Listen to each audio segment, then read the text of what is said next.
How to make time for professional development. Do you find it difficult to fit professional development into your busy schedule? Don't wait until you have time. Make time with these 5 simple ideas. Assess your time.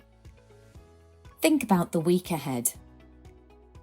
Create a visual map of your planned activities, including work, housework, and other commitments. Where could you fit in a little learning?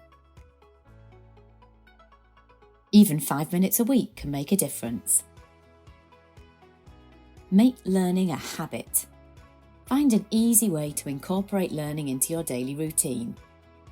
Listen to a podcast during your commute, read an article over lunch, or discuss things with a colleague over coffee.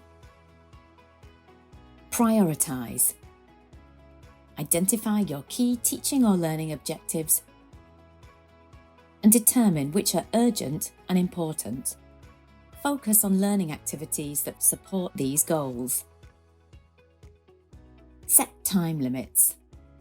Short, focused learning sessions are often more effective. Break your learning into manageable chunks. And schedule regular breaks to maintain productivity and retention. Re-evaluate. Regularly reassess your time management plan. Look for opportunities to make further improvements.